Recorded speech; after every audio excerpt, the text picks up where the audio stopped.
Hey boys and girls, this is Wild Man Wolves here, and I'm doing my night 2 of Wrestlemania 37 after such a good night of part 1, and they rolled in so much they rolled in with so much good faith from the fans from night 1. I don't know who was booking this shit, but this night 2, oh man, this night 2 was a hot goddamn mess. First off, once again, they done dogged out Bray Wyatt. What's the hell? They did all this great entrance for him, brought him back from getting burnt, only for Randy Orton to beat him in 5 minutes? And 1 minute of that 5 minutes was just Bray staring at Alexa Bliss having some black goo come out from her crown and sitting on top of this jack-in-the-box. Man, they just doing Bray Wyatt all kind of disservice. No wonder Randy Orton had that look on his face when he came out. Was like, man, I don't want to be bothered with this match. They did it again. They did it again. Randy did not need to win. They should just let Bray win this match, come back and get his revenge, and that's it. That would have made perfect sense, but nope. You gotta do some bullshit-ass logic with this mess. Then the women's tag team match, Nia Jax, Shayna Baszler versus Natalya and Tamina. Surprising enough, it was a decent match for what it was. Nia ain't do no botches in it like she usually do. So, hey. But it's nothing they really could do because they don't really have no tag team in the women's division that's a really true tag team, because most of the people they done made up and put together out of nowhere. So, I don't see them two losing the belts no time soon. To me, the match of the night was Kevin Owens versus Sami Zayn. They gave them enough time, 10 minutes, to go out there. And they was hard-hitting and everything during that match. KO won. They had Logan Paul out there. And he came down there with Sami Zayn.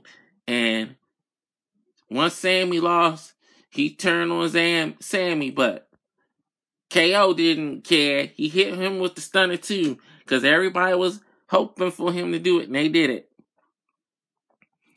Sheamus versus Riddle, it was some botches in that match. I don't know what happened between them two, but Sheamus was supposed to go for white noise.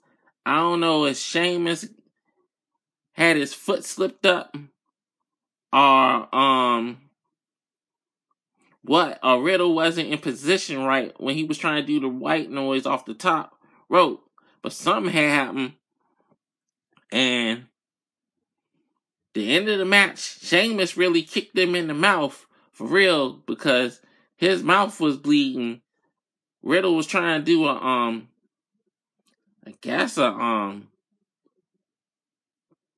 off the rope moonsault, and Sheamus, bro, kicked him right in the face. I don't know if he did that on purpose or what, because Riddle looked like he was about to cry.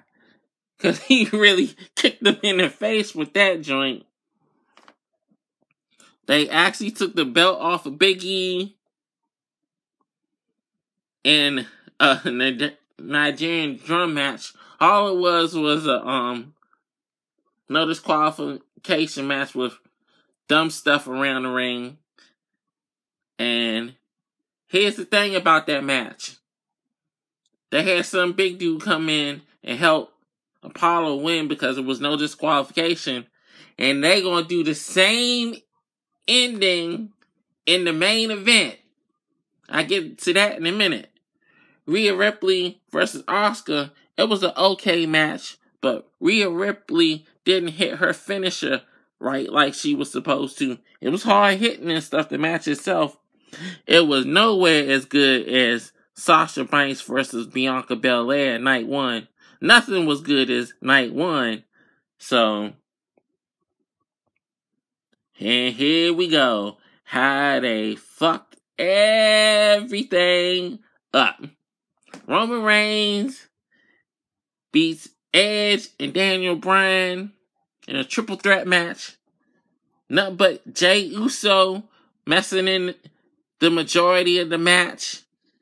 Bryan and Edge was killing it in the ring.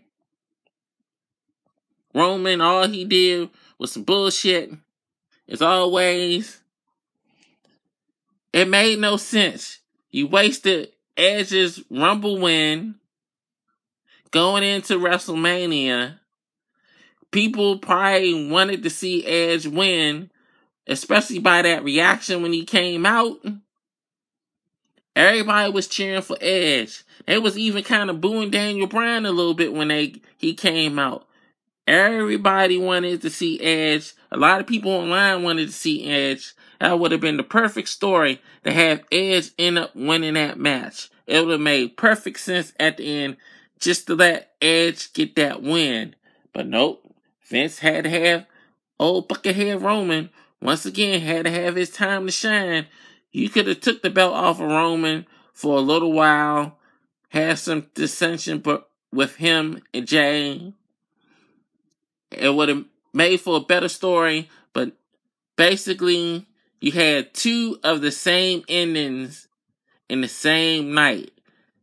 Two title matches, had two interference at the end to help either the new person get the belt or help the person regain the belt. So, I don't understand why they had the same exact finish for two matches, which made no sense to me. So, WWE, you always know how to fuck up shit. You was doing good, part one. Everybody was praising part one. Night one, even I enjoyed night one.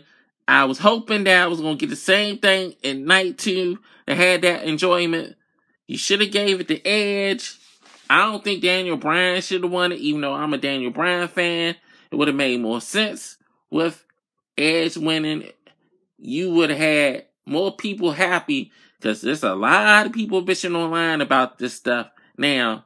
So, you done messed up again, WWE. I done seen people now already saying they ain't gonna be watching again for a long while, because they got their hopes up because of night one and night two. Night two just fucked everything up. This is Wild Man Will signing off. See you next time.